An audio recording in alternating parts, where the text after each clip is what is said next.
दोस्तों आज की इस वीडियो में हम लोग जेन ऑस्टन की famous novel pride and prejudice के सारे कैरेक्टर्स को एक चार्ट बनाकर डिस्कस करेंगे। ये वीडियो बहुत ही इंपॉर्टेंट होने वाली है उन सभी बच्चों के लिए जिनके सिलेबस में प्राइड एंड प्रेजुडिस शामिल है। दोस्तों बड़ी कमाल की वीडियो होने वाली है। सारे कैरेक्टर्स के कैरेक्टर स्केच बताऊंगा इस वीडियो में। शुरू करते हैं, मिलता हूं इस वीडियो के एंड में। दोस्तों सबसे पहला कैरेक्टर है इस कहानी की हीरोइन एलिजाबेथ। दोस्तों इस कहानी में हीरोइन हीरो से भी ज़्यादा इंपॉर्टेंट है। इसके दो नाम है, एक तो एलिजा नाम है और एक लिजी। तो हो सकता है आपसे एमसीक्यूज में पूछा जाए कि बेनेट सिस्टर्स में कौन सी बहन का नाम लिजी था। तो सेकंड ओल्डेस्ट सिस्टर एलिजाबेथ दूसरी सबसे बड़ी सिस्टर थी और उसका नाम लिजी था। ये एक स्मार्ट, इंटेलिजेंट और अट्रैक्टिव लड़की है, लेकिन इसको एक प्राइड है। किस बात का प्राइड है? कि ये लोगों को अच्छा समझ सकती है कि किस तरीके से लोगों को एनालाइज करना है। लेकिन इसी प्रेजुडिस के चलते अक्सर ये लोगों को पहचानने में गलती कर जाती है कि लोग अगर ऐसा करते हैं तो क्यों करते हैं। जैसे कि इसने कहानी के मेन कैरेक्टर डर्सी को पहचानने में गलती कर दी थी। आखिर ये अपने प्रेजुडिस पर काबू पा ही लेती है। इसके लिए पैसा और सोशल स्टेटस उतना मायने नहीं रखता जितना उस टाइम की लड़कियों के लिए रखता था। और इसके लिए एक इंसान की इंडिपेंडेंस बहुत ज़रूरी है, इंसान की वर्च्यू ज़्यादा ज़रूरी है। ये इस कहानी के मेन कैरेक्टर डर्सी के लिए अट्रैक्टेड तो फील करती है, लेकिन फिर भी अपने प्रेजुडिस की वजह से उसको गलत समझती है और उसका विरोध करती है एक तरीके से। जैसा कि ये अपनी बड़ी बहन जेन से भी बोलती है कि तुम लोगों को बड़ा जल्दी पसंद कर लेती हो, तुम्हें किसी में कोई कमी नज़र नहीं आती, तुम्हारे हिसाब से तो इस दुनिया के सारे लोग बहुत अच्छे हैं और मैंने अपनी ज़िंदगी में कभी भी तुम्हें किसी की बुराई करते हुए नहीं सुना। दूसरा कैरेक्टर है इस कहानी का हीरो फिट्जविलियम डर्सी। ये बंदा बेंगली का दोस्त है और जॉर्जियाना का भाई और लेडी कैथरीन का भतीजा। डर्सी बहुत अमीर इंसान है, लेकिन एक ईमानदार आदमी भी है। वैसे तो बहुत अच्छा आदमी है, लेकिन इसकी ज़रूरत से ज़्यादा क्लास कॉन्शियसनेस इसको घमंडी बनाती है। प्राइड बहुत है इसके अंदर। पहले तो कहानी की शुरुआत में एलिजाबेथ इसको अट्रैक्टिव नहीं लगती, लेकिन बाद में इसको ये अट्रैक्टिव लगने लगती है। और ये अपनी फीलिंग्स को एलिजाबेथ के सामने एक्सप्रेस करने में थोड़ा अनाड़ी आदमी है। और ऊपर से फैमिली की बुराई करना वो एलिजाबेथ से बर्दाश्त नहीं होता। एलिजाबेथ का इसके लिए जो रूड बिहेवियर होता है ना, उसकी वजह से ये मजबूर हो जाता है कि अपने बिहेवियर को फिर से री एग्जामिन करे। जबकि हम बात करें जेन की, तो जेन एलिजाबेथ की बड़ी सिस्टर है। कह सकते हैं कुछ हद तक कि एलिजाबेथ से ज़्यादा खूबसूरत भी है और किसी में कोई बुराई नहीं देखती ही। शायद इसकी सबसे बड़ी कमी है कि इतना अच्छा भी इंसान को नहीं होना चाहिए कि किसी के बारे में वो कोई बुरी बात ना सोच सके। वो हमेशा इंसान की ब्राइट साइड को देखती है। भी एलिजाबेथ को किसी इंसान पर शक होता है, जैसे बेंगली की सिस्टर अच्छी नहीं है, तो वो बेंगली की सिस्टर्स का बीच बचाव करने लग जाएगी। कहेगी कि नहीं, उनका ब्राइट साइड तो देखो। तभी तो एलिजा उससे बोलती है कि तुम कभी किसी में कोई दोष नहीं देखती, तुम्हारे हिसाब से दुनिया के सारे लोग अच्छे हैं। आता है जॉर्ज विकम, जो इस कहानी का एंटेगनिस्ट है। विलन नहीं कहते, हम इसको एंटेगनिस्ट बोलते हैं। ये जो कैरेक्टर है हमारे सामने कहानी में पहली बार लोकल मिलिट्री रेजिमेंट का ऑफिसर बन के आया, मतलब मिलिट्री के अंदर है। देखने में हमें कहानी में ये पहले पहले जेंटलमैन टाइप का आदमी लगता है, लेकिन रियलिटी में ये एक झूठा है, हिपोक्रेट है और एक नंबर का अपॉर्चुनिस्ट आदमी है। क्योंकि जिस इंसान के अंदर वैल्यूज़ होंगी, मॉरल्स होंगे, वो कभी भी जवान लड़कियों के साथ में ऐसा सब कुछ नहीं करेगा जैसा विकम करता है। विकम को कोई फ़र्क नहीं पड़ता कि वो एक यंग वुमेन की रेपुटेशन, उसकी लाइफ बर्बाद कर दे, उसे इस चीज़ से कोई फ़र्क नहीं पड़ता। इस कैरेक्टर को एक जुए की आदत है गंदी, जिसकी वजह से इसके ऊपर बहुत कर्जा हो गया है जो इसको चुकाना है कैसे भी। कहानी में कुछ एक मोमेंट ऐसा भी आता है जब एलिजाबेथ को इस बंदे के लिए अट्रैक्शन फील होता है।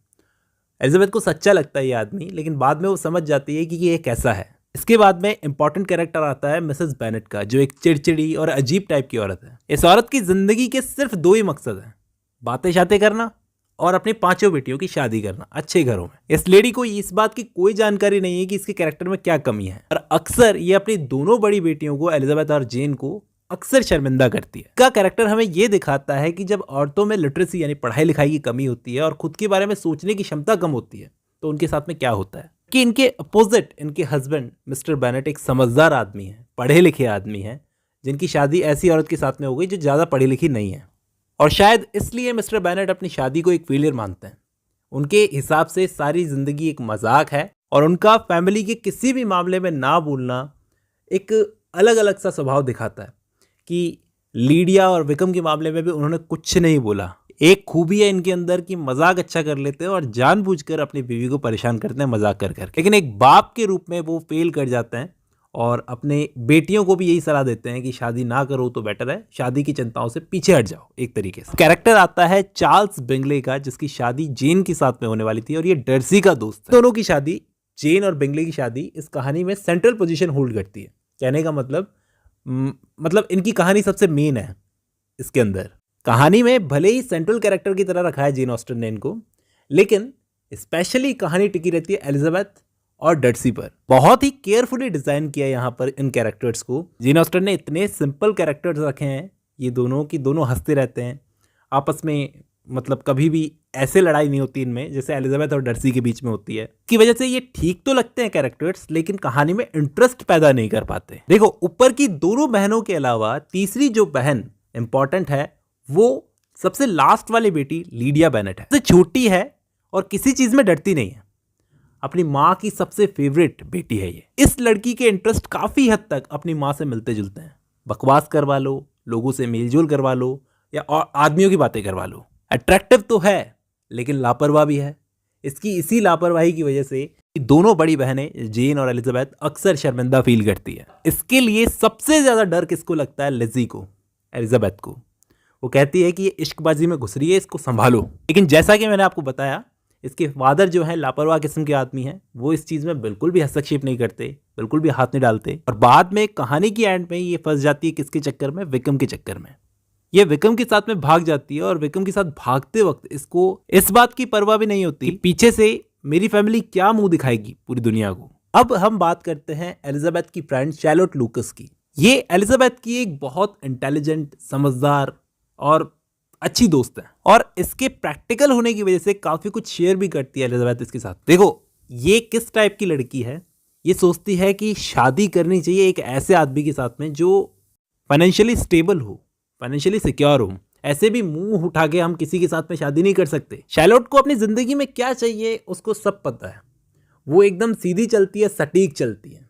उसे खुश रहने के लिए क्या चाहिए, किस चीज को चूज करना है, किसको नहीं करना है। पहले तो जब मिस्टर कॉलिंस इसके पास में आता है और ये उसका ऑफर एक्सेप्ट कर लेती है, तो एलिजाबेथ को बहुत अजीब सा लगता है कि इसने, ये बहुत स्मार्ट लड़की है, इसने कैसे मिस्टर कॉलिंस को एक्सेप्ट कर लिया।